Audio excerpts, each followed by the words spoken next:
আল্লাহ পাক রব্বুল ইজ্জত আমাদের নবী পাকের নূর সৃষ্টি করেছেন। ফের মখলুক আব্বাল নূর কামিল সাল্লাল্লাহু আলাইহি ওয়াসাল্লাম 70,000 बरस तक खास मकाम कुर्ब इलाही में रहे। 1000 বছর নবী পাকের নূর আল্লাহ পাকের মাকামে খাসে কুরবে ইলাহিতে ছিলেন। জোরে বলুন। ওখান থেকে 70,000 সাল তক কিয়াম ফরমায়া। আমার আল্লাহর হাবিব ওইখানে 70,000 বছর দাঁড়িয়ে ছিলেন। फिर 70,000 साल तक रुकू में रहे। फिर 70,000 বছর নবী আমার রুকুতে ছিলেন। জোরে বলেন। দাঁড়িয়ে 70,000, রুকুতে 70,000। আব্বা আমার খেয়াল করুন, सजदा किया तो तब सजदा किया तो सुबह की नमाज फज हो गई। और যখন আমার নবী সেজদা করলেন তো ফজরের নামাজ ফরজ হয়ে গেল। ये जब सजदे में गए तो जोहर और असर की नमाज আবার নবী মাথা উঠিয়ে যখন আবার সেজদা দিলেন যোহর আর আসরের নামাজ ফরজ হলো। এখনো বলো দুনিয়ায় আসেনি, নূর হালাতে আল্লাহর নিকটেই আছেন, দুনিয়া এখনো কিছু তৈরি হয়নি। বন্ধুরে फिर क़याम और सजदा हुआ तो मगरिब और चौथी बार इशा की नमाज फर्ज हो गई। আল্লাহর নবী আবার সাজদা করলেন, 2 রাকাত নামাজ পড়েছেন। এরপরে মাগরিব ও ইশা দুইটা ওয়াক্ত মোট 5 ওয়াক্ত নামাজ ফরজ হলো। জোরে বলুন। हज़रत शेख फखरुद्दीन अख्तर कुद्दस सराफ मुंतखब तहर में लिखते हैं, कुरुन हा अंदर रुकू इस्तादान बुद उमर हा अंदर सुजुद अफ्तादा बुद। आज नमाज नूर आ दरिया रात फरशुद पर जुमला इंतहा नमाज रे হবে। এরপরে তো আপনি দেখেছেন অমুক নবী পড়েছেন তাই ফজর, অমুক নবী পড়েছেন তাই যোহর, অমুক নবী পড়েছেন তাই আসর। এ তো পরে, প্রথম আমার নবী করেছেন। জোরে বলুন। বন্ধুরে খেয়াল করুন, ফের উস নূর ने 2 নফল আদা কিয়ে। ওই নূর 2 রাকাত নফল আদায় করলেন। 1000 বছর কিয়াম, 1000 বছর কিয়ামে দাঁড়িয়ে থাকলেন। 1000 রুকু, 1000 বছর রুকু, 1000 সাল উম্মা 1000 সাল সাজদা, 1000 বছর জলসা। 1000 বছর রুকু, 1000 বছর সাজদা, আবার 1000 বছর নবী শুধু ওয়াজ করেছেন। জোরে বলুন। নবী পাকের নূর শুধু ওয়াজ করেছেন। फिर दूसरे सिजदे में रहे, तारपर नबी द्वितीय सेजदा दिलें। इसी तरह दूसरी रकात भी अदा की गई। जब फारिग हुए तो अल्लाह ने फरमाया, ऐ मेरे हबीब तूने मेरी इबादत का हक अदा किया है। যখন আমার নবী দ্বিতীয় রাকাত নামাজ নফল শেষ করে ফেললেন, আল্লাহ পাক বললেন, হাবিব আপনি আমার ইবাদতের হক আদায় করে দিয়েছেন। আপনি এখন আমার কাছে চান, যা চাইবেন আমি আল্লাহ তাই দিব। জোরে বলুন। আমার আপনার নবী সাল্লাল্লাহু আলাইহি ওয়াসাল্লাম ওই সময় কি চেয়েছেন দেখুন। আয় মেরে হাবিব तूने मेरी इबादत का हक अदा किया, मैंने तेरी इबादत कबूल फरमा ली। जो चाहे मांग ले। যা চাচ্ছ চেয়ে নাও। আমি বাংলায় ওয়াজ করব, আমি খালি এইটুকু বলছি, আর 3 লাইন বলবে, এরপরে সবই বলবো। हुजूर अलैहिस्सलाम ने आज की मुझे मालूम होता है कि मुझे एक कौम का रहनुमा बनाकर रवाना फरमाएगा। आय अल्लाह ताला अपनी আমাকে একটা কওমের জন্য रहनुमा করে দুনিয়ায় পাঠিয়ে দিন। বাকাদায়ে বাশারিয়াত উনসে গলতিयां জর্দ होगी। আর শরিয়ত অনুযায়ী তাদের মধ্যে অনেক ভুল ত্রুটি হবে। मैं आज अपनी उम्मत के लिए मगफिरत की दुआ करता हूं। আর আমার উম্মত, আমার কওম দুনিয়ার বুকে যাবে, তারা বড় পাপী হবে। আমি আজ থেকে তাদের জন্য দোয়া করতেছি। আমার আল্লাহ পাক আল্লাহ তাআলা নূরটাকে ভাগ করতে লাগলেন, আশ করলেন, কুচি করলেন, লোহ বানালেন। আপনার কিনা কলম বানালেন, আব্বা আমার এমনি করি 800 বহনকারী ফেরেশতা তৈরি করলেন, আসমান বানালেন, মুমিনের কলবের নূর বানালেন, ইত্যাদি तमाम 18,000 মাখলুকাত সৃষ্টি করেছেন। যুবক কখনো নূরটাকে ময়ূর আকারে রেখেছেন, কখনো নূরটাকে তারকা আকারে রেখেছেন। আব্বা আমার আল্লাহ পাক আল্লাহ তাআলা যখন সব সৃষ্টি করেছেন, হঠাৎ আল্লাহ পাক বলেন আমি আদম বানাবো, মাটি নিয়ে এসো। জিবরিল আলাইহিস সালাম আসলেন, মিকাইল আলাইহিস সালাম এলেন, ইসরাফিল এলেন, আজরাইল আলাইহিস সালাম মাটি নিয়ে চলে গেলেন। 40 মতান্তরে 56 মন মাটি, ওই মাটি থেকে একটি দেহ তৈরি করা হলো, যার লম্বাই ছিল 60 গজ। 2 হাতে যদি 1 গজ হয়, 120 হাত লম্বা ছিল ওই দেহ। কয় হাত? 120 হাত। তাহলে বলুন 120 হাত মানে মনে হবে না যেন টাওয়ার দাঁড়িয়ে রয়েছে। নবীর জীবনী শুনবেন তো, এটাই আমার আজকে বলেছে নবী পাকের জীবন বলতে। আব্বা আমার 120 হাত লম্বা দেহ, চওড়া বানিয়েছে 36 হাত, তার মানে 18 গজ। বন্ধুরে প্যারা নবী নূরুন আলা নূর পয়গম্বর সাল্লাল্লাহু আলাইহি ওয়াসাল্লাম কে এখনো জগতের বুকে আপনার কিনা পাঠানো হলো না। আল্লাহ পাক আল্লাহ তাআলা ওই দেহটার নাম রেখেছেন আদম, তার মধ্যে রূহ দিয়েছেন, রূহটা বার হয়ে এসে কান্না শুরু করে দিয়েছেন। আল্লাহ পাক বলে কাঁদো কেন?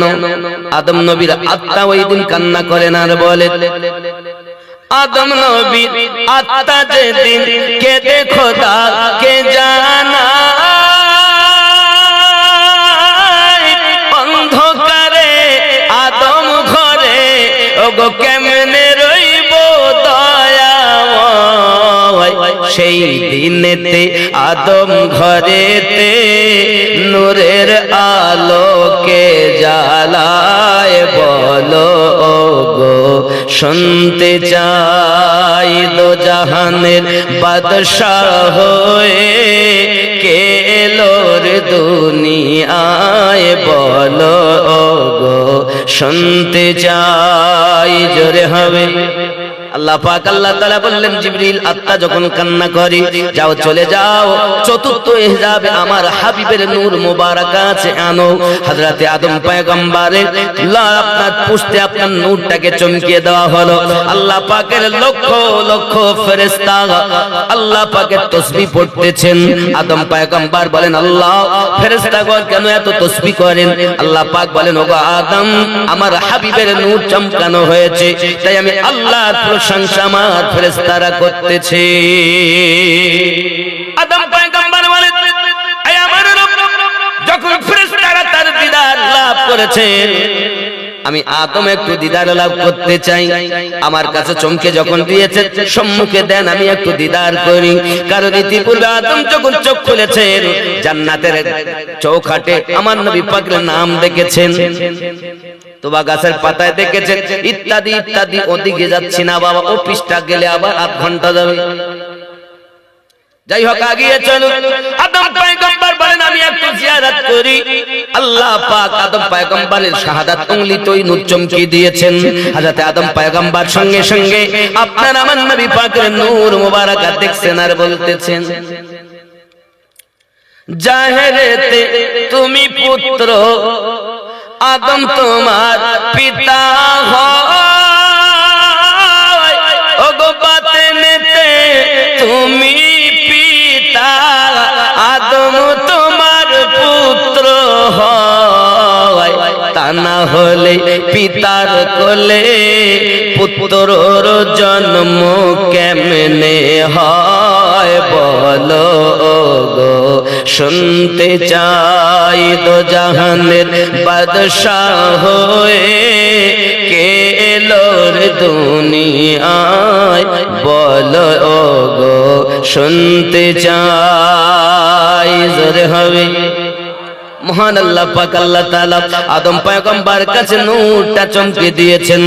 শরীয়তে আমার নবী হলেন আদমের সন্তান, হাকিকাতে আদম হলো আমার নবী পাকের সন্তান। যদি আল্লাহ পাক আমাদের নবী পাকের নূর সৃষ্টি না করতেন, আদম তাখলিক পেতেন না। এজন্য আমাদের নবী থেকে সবকিছু আল্লাহ পাক শুরু করেছেন। আরো জোরে বলুন না সুবহানাল্লাহ। মহান আল্লাহ পাক আল্লাহ তাআলা আদম পয়গম্বর কাছে নূর মুবারক দিয়েছেন। ওই নূর আপনার কিনাকের পর আদম পয়গম্বর থেকে ওই নূর আসতেছে। ওনার বেটা বাবা আমার ওনার ছেলের নাম হলো শীশ আলাইহিস সালাম। একা জন্ম নিয়েছেন শীশ আলাইহিস সালামের কাছে আল্লাহ পাক আল্লাহ তাআলা ওই নূর মুবারক দিয়েছেন। আরো জোরে কন্না সুবহানাল্লাহ। শীশের কাছে নূর। আব্বা আমার ওই নূর মুবারক হযরত শীশ আলাইহিস সালামের কাছে যখন নূর এসেছে বাপজি আমার, ওখান থেকে আস্তে আস্তে নূর মুবারক দেখুন কত সুন্দর করে আসতেছে নূর। হেফাজত ফরমায় আল্লাহ তাআলা নে। ফের নূর পাক আনুস এর কাছে এসেছেন। আনুস থেকে ফেনাইনের কাছে, ফেনাইন থেকে মাহলাইলের কাছে, ওখান থেকে আপনার ইয়ার হতে হয়ে হযরত ইদ্রিস আলাইহিস সালামের কাছে আল্লাহ পাক নূর পাঠিয়েছেন। ওই ইদ্রিস নবী যখন দুনিয়াতে মৃত্যু চাইলেন আল্লাহর কাছে বললেন, আল্লাহ আমি আমার মৃত্যু কেমন হয় দেখতে চাই, মৃত্যুর পরে জান্নাত কেমন হয় দেখতে চাই। আল্লাহর অর্ডারে মালাকুল মউত এসে রূহ নিয়ে গেলেন। আব্বা আমার আবার হযরত ইদ্রিস পয়গম্বর আপনার কিনা জিন্দা হলেন। আল্লাহর নবীর নূর ইদ্রিস পয়গম্বরের কাছে হযরত ইদ্রিস বলেন, আল্লাহ আমি একটু জান্নাতে যেতে চাই, কেমন হয়? ইদ্রিস পয়গম্বর জান্নাতে যাওয়ার আগে ওই নূর ইদ্রিস পয়গম্বর থেকে ওই নূরটা আপনার এসেছে। এসে আপনার দেখা গেল ওই নূরটা মুতাআসসাল লামা হয়ে হযরত নূহ আলাইহিস সালামের কাছে নূর এসেছে। বলুন সুবহানাল্লাহ। যুবকেরা ইদ্রিস নবী জান্নাতে জীবিত হালাতে এখনো আছে, কিয়ামত অবধি থাকবে। একজন নবী জান্নাতে রয়েছেন। প্রশ্ন থাকতে পারে আমিনউদ্দিন ভাই, যদি কিনা মরণের পরে জান্নাত হয়, ইদ্রিস নবী এই বলেছে, আল্লাহ আমার মৃত্যু দেন, মৃত্যু হয়ে গেছে। আর যখন জান্নাতে গেলেন আল্লাহ বলেন, রূহ বার হও। আয় আল্লাহ আমার মরণ হয়েছে, মরার পরে জান্নাত, আমি আপনার একজন নবী, আমি জান্নাত থেকে আর বার হব না। আল্লাহ পাক বলেন, যেহেতু আপনি বার হবেন না, কিয়ামত অবধি আপনি হায়াতে বেঁচে থাকবেন, আপনি আয়ু পেয়ে যাবেন, কিন্তু জান্নাতের নাজ নিয়ামত আমি আল্লাহ পাক আল্লাহ তাআলা আপনাকে ভোগ করতে দেব না। শুধু আপনি জান্নাতে ঘুরে ঘুরে বেড়াবেন। হাদিস শরীফ খুললে আমি দেখি আমার নবী যখন মিরাজে জান্নাতের গেটের কাছে গেছেন, জিজ্ঞাসা করেন, ভাই ইদ্রিস কেমন আছেন?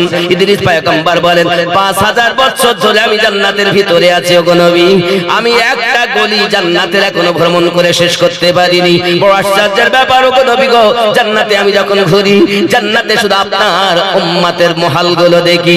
ইয়া রাসূলুল্লাহ, ইয়া হাবিবাল্লাহ, এত মহল 5000 বছরে শেষ হয় না। কত দরুদ আল্লাহুম্মা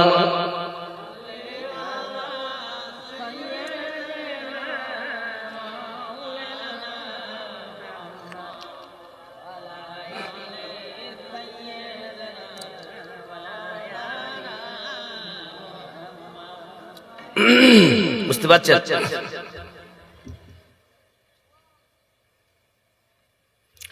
আকাশের তারকারা মিঠি মিঠি চায়, নবীর আলোয় তারা নিজেকে হারায়।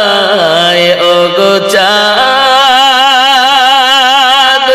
তুমি বলে দাও আমার নবীজি কোথায়? জোরে হবে সুবহানাল্লাহ। ওগো চাঁদ তুমি বলে দাও আমার নবীজি কোথায়? কোথায় গেলে পাবো নবীকে? কোথায় গেলে পাবো নবীকে? পাক নবীজির রওজায়। ওগো চাঁদ তুমি বলে দাও আমার নবীজি কোথায়? জোরে বল। লাখো লাখো হাজিরা হজ পাকে যায়,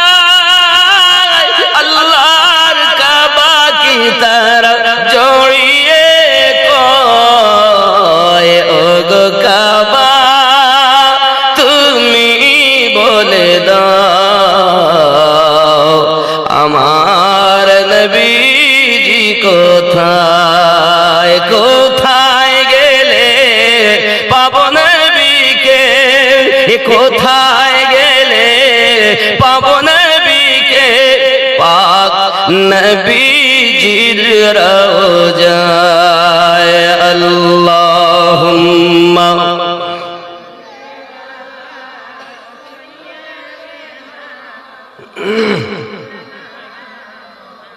وعلى آل سيدنا আব্বাজি আমার সোনামারি কেরা ওই নূহ আলাইহিস সালাম থেকে ওনার বেটা শামের কাছে নূর মোবারক এসেছেন, ওখান থেকে আপনার ফকসাদের কাছে এসেছেন, ওখান থেকে হযরত হুদ আলাইহিস সালামের কাছে এসেছেন, ওখান থেকে জনাব সালেহ ও গালিজ হয়ে আশরু হয়ে ও নহর হতে হয়ে ওই জনাব তারিখের কাছে নূর মোবারক এসেছে। আরো জোরে বলুন না সুবহানাল্লাহ। হযরত তারিখ ওখান থেকে ইব্রাহিম আলাইহিস সালামের কাছে নূর মোবারক এসেছে। আরো জোরে বলুন না ইয়া রাসূলুল্লাহ।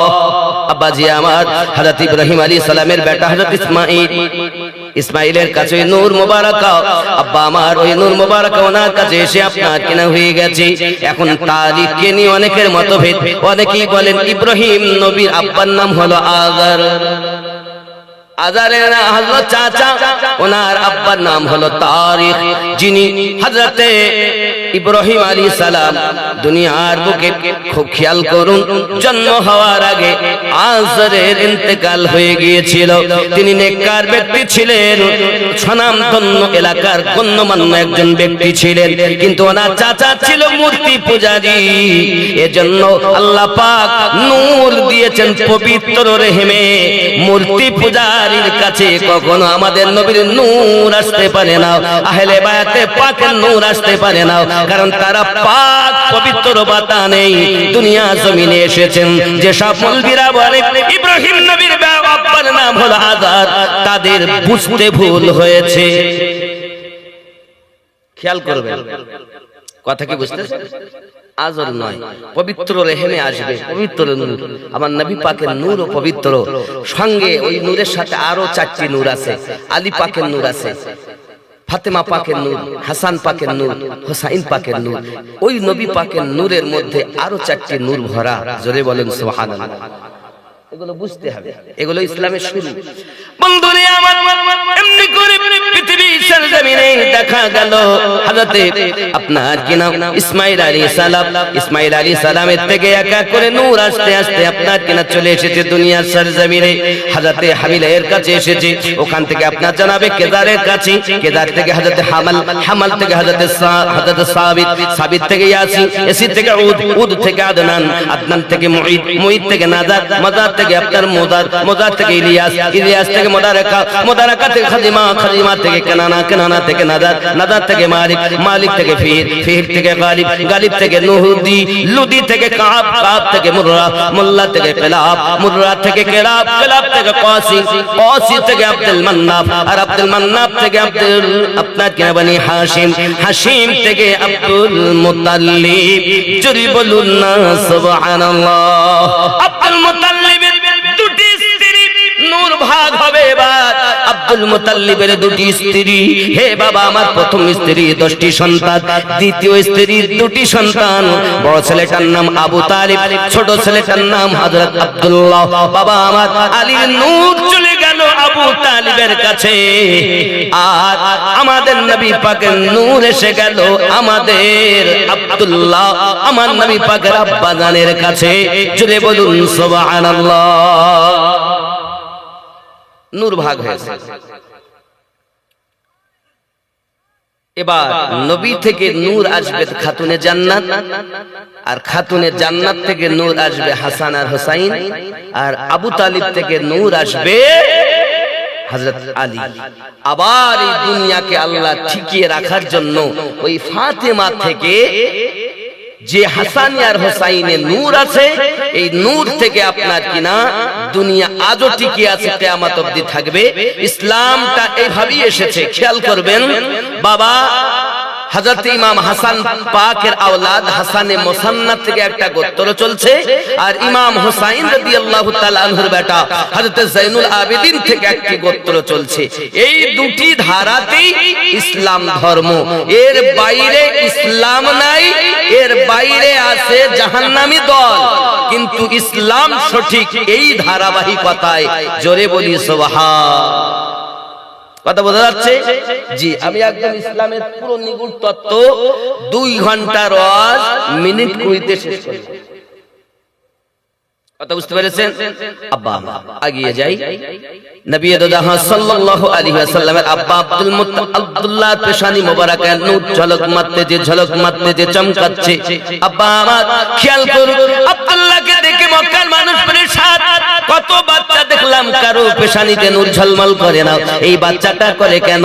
সবাই ডাক দিয়ে বলে এই ছেলেটা এমন নূরের অধিকারী হয়েছে, এই ছেলেটাকে যে বিবাহ করতে পারবে তার গর্ভে থেকে আল্লাহ পাকের আখেরি পয়গম্বরের আগমন হবে। মনীষী ঋষিগণেরা সবাই তো দুশমন, আব্দুল্লাহকে মারার চেষ্টা। তাহলে দুশমনেরা বলছে যদি আব্দুল্লাহকে মেরে দেই তাহলে ওই বাচ্চার আগমনই হবে না, যদি একে মারা যায় তাহলে নবী পাক আর আসবেন না। আচ্ছা, আমার নবীকে হেফাজতকারী কে? জোরে বলুন। আল্লাহ পাক বলেন 3টি জিনিসের হেফাজতকারী আমি।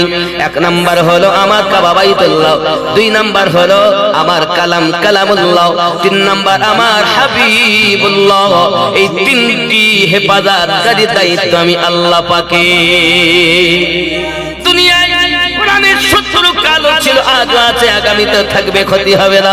আল্লাহ পাক এমন জায়গায় হেফাজত করেছেন মানুষের হৃদয়ের মধ্যে। বাবা কোটি কোটি লক্ষ লক্ষ টাকা দিয়ে মানুষেরা মেশিন উৎপত্তি করেছে, নার্ভের কোন জায়গাটায় ত্রুটি সেটা বার করে দেয়, কিন্তু কোন জায়গায় কোরআন ভরা আছে পৃথিবীর কোন মেশিন বুঝতে পারে না। হেফাজতকারী কে করেছে? যদি তারা কোরআন জ্বালিয়ে দেয়, হে যুবক, লক্ষ কোরআন জ্বালিয়ে দেবে, সকালবেলা উঠে আবার লক্ষ কোরআন তৈরি হয়ে যাবে। কারণ পৃথিবীতে যত ধর্মগ্রন্থ আছে, কোন ধর্মগ্রন্থ কারো কণ্ঠস্থ নেই, শুধু একটি ধর্মগ্রন্থ কণ্ঠস্থ, সেটা হলো আল কোরআনুল মাজিদ। জোরে বলুন না সুবহানাল্লাহ। বন্ধু আমার, পৃথিবীর সরজমিনে আল্লাহ পাক আল্লাহ তাআলা আমাদের নবী পাককে হেফাজত করে নিয়েছেন। আব্দুল্লাহ যখন রাস্তা দিয়ে চলে যাচ্ছেন একবার শিকার করার জন্য, আব্বা আমার 70 জন ইহুদি তার পিছন ধাওয়া করেছে, কিভাবে আব্দুল্লাহকে আপনাকে না ধ্বংস করা যায়, মার্ডার করা যায়, শেষ করা যায়, কতল করা যায়, আপনাকে না এই আশায় তারা আপনার আগিয়ে যায়। মহান আল্লাহ পাক আল্লাহ তাআলা আসমান থেকে আল্লাহ পাক পাঠিয়ে দিলেন সেনা সৈন্য, তারা আপনার জমিনে নেমে এসে হযরত আব্দুল্লাহ রাদিয়াল্লাহু তাআলা আনহুকে ওই দুশমন থেকে হেফাজত করে নিয়েছেন। এই দৃশ্যটা আমার নবী পাকের নানা আব্দুল ওয়াহাব দেখতেছিলেন। অনেক ঘটনা। আব্বা আমার, এরপর উনি আপনার তেদারাতে গেলেন, ব্যবসায় গেলেন, ইন্তেকাল করলেন। হযরত আব্দুল্লাহ রাদিয়াল্লাহু তাআলা আনহু থেকে ওই নূর মোবারকা আপনার কিনা চলে যাবে মা আমিনার কাছে। বিবাহের পর তেদারাতে গিয়ে উনি ইন্তেকাল করলেন, কিন্তু তার আগে আমিনার কাছে কিভাবে এই নূর? হে যুবক, রাস্তা দিয়ে চলাফেরা করে মক্কার মেয়েরা আব্দুল্লাহকে বিবাহ করার জন্য সকলে ব্যতিব্যস্ত হয়ে গেছে। তার মধ্যে উম্মে কেতাল বলে একজন মহিলা, হযরত আব্দুল্লাহ রাদিয়াল্লাহু তাআলা আনহুর বড় বয়কারী, বড় দিওয়ানি, বড় আপনার মাস্তানি, সব সময় অপেক্ষা করে কখন আব্দুল্লাহ রাস্তা দিয়ে আসবে, কিতাব বর্ণনা করে হযরত আব্দুল্লাহ রাদিয়াল্লাহু তাআলা আনহু এই যে আল্লাহ পাক তার সেনা সৈন্যদের হেফাজত করে নিয়েছেন, এই দৃশ্যটা আপনার কিনা দেখেছেন আব্দুল ওয়াহাব বিবিকে গিয়ে বলছে, বিবি রে, আমার মনের ভিতরে গেথে গেছে একটা ছেলে আছে খুব ভালো, ওই ছেলেটার পেশানিতে নূর ঝলমল করে। আজ আসমানি কিছু সেনা সৈন্য নেমে এসে ওই বাচ্চাকে দুশমন থেকে হেফাজত করেছি। আমাদের ঘরে যে মেয়ে আছে তার নাম আমেনা, আমার মনে হয় এই ছেলেটার মতো আর কোন ছেলে মক্কা নগরে পাওয়া যাবে না। বিবি বলে ছেলেটার গুণাগুণ কি?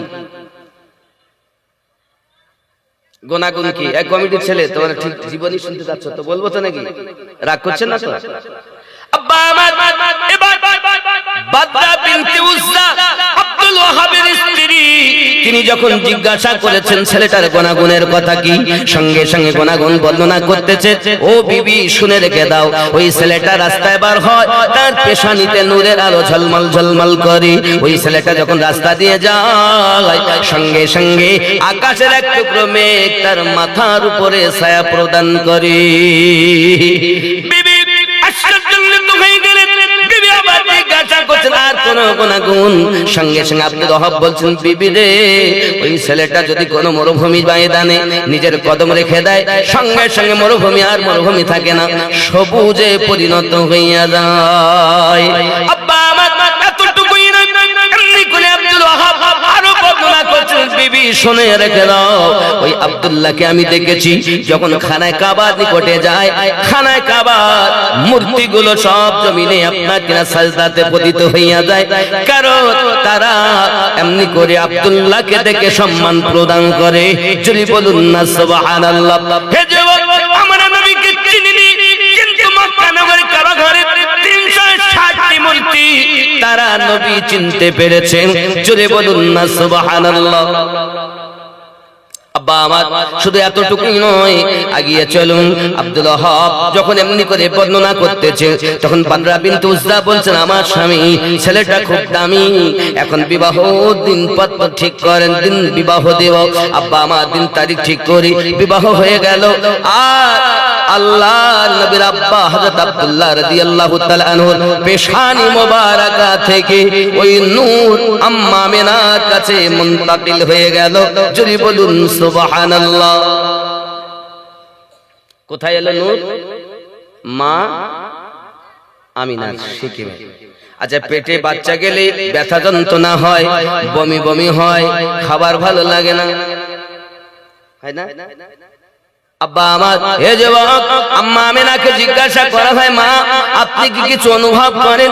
আম্মা আমিনা বলেন, আমি কিছু অনুভব করি না, শুধু একদিন আমি রাতের বেলাতে দেখি একজন লম্বা চওড়া মানুষ, নুরানি চেহারাও, সাদা দাড়ি, সাদা তার পাগড়ি, সাদা জুব্বা পরে, এত সুন্দর চেহারার মানুষ আমি আমিনা আগে দেখি নাই। আমাকে মোবারকবাদ দিচ্ছেন আর বলছেন, আমিনা আমিনা ধন্যবাদ, আমিনা মোবারক। আমি বললাম, কিসের মোবারক? কে আপনাকে চিনলাম না। তিনি বলছেন, আমিনা আপনি আমাকে চিনবেন না, আমি হলাম হযরত আদম পয়গম্বর। আল্লাহ পাকের হুকুমে আপনাকে মোবারকবাদ দিতে এসেছি, কারণ আপনি আখেরি পয়গম্বরের মা জননী হয়েছেন। ওগো আমিনা, ওই আল্লাহর হাবিবকে যদি আল্লাহ সৃষ্টি না করতেন, আমি আদম জীবন পেতাম না। জোরে আম্মা আমিনা বলেন, আমি এমনি করে দ্বিতীয় মাসে আরেকজন নবীকে দেখি। হযরত ইমাম জালালউদ্দিন সুয়ুতী রাহমাতুল্লাহ আলাইহি বলেন, 100 টাকা একটি বাচ্চা টাকা দেওয়ার দিয়ে যান, আমি লাস্টে যাবো, কথা বুঝলেন? ওয়াজি হবে।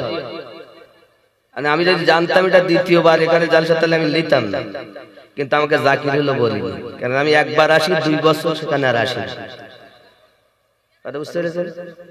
এই জন্য ওয়াজি হয়। কালেকশন আপনারা লাস্টে যে মন চায় দিবেন না, দিবেন না, কারণ অনেকের মনের ক্ষোভ ওয়াজ শুনতে পারি, ঠিক না? এজন্য গজল হবে। গজলটা নবী মিলাদ পাক হওয়ার পর, এখনো তো গজল তৈরি হয়, নবী আসলে তো নাচ শুরু তৈরি হয়। কথা বুঝতে পেরেছেন? একটু ধৈর্য ধরুন, মোহাব্বতে দরুদ আল্লাহুম্মা সাল্লি আলা সাইয়্যিদিনা মাওলানা মুহাম্মদ ওয়া আলা আলি সাইয়্যিদিনা। বাপজি আমার, আম্মা আমিনা বলেন, আমি এমনি করে দেখি একদিন নয়, 2 দিন নয়, আমার রাসূল পাক যখন 6 মাস আম্মা জানের গর্ভে, তখন ওনার আব্বাজি তেজারাতে গিয়ে ইন্তেকাল করে গেলেন। আমার নবী দুনিয়ায় আসার আগে এতিম হয়ে গিয়েছেন। আব্বা আমার সোনা মানিকেরা, এতটুকুই নয়, এই জন্য তো বলা হয়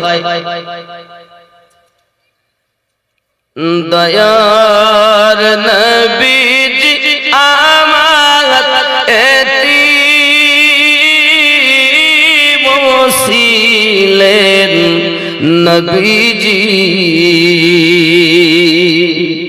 মায়ের পেটে পিতা হারা 6 বছরে মাতা হারা,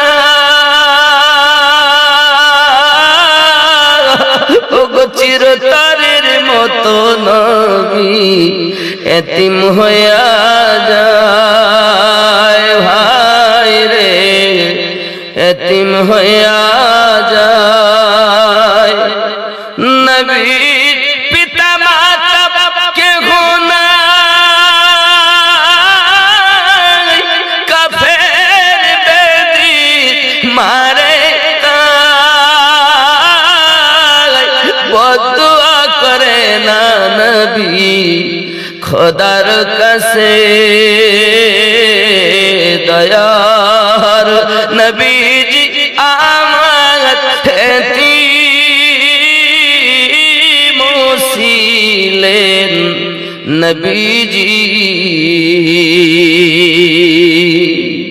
খেলার ছলে মাঠে বসিয়া সকল ছেলেদের কয় ডাকিয়া, ওগো সব ছেলেদের আব্বা আছে, আমার আব্বা নাই ভাই রে, আমার আব্বা নাই।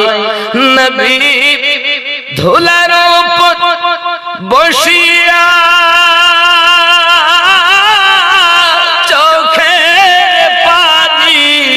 ঝরায়া, ওগো কেউ দেখে না নবীর পানে চাহিয়া, দয়ার নবীজি আমার এতিম ছিলেন নবীজি। আল্লাহুম্মা সাল্লি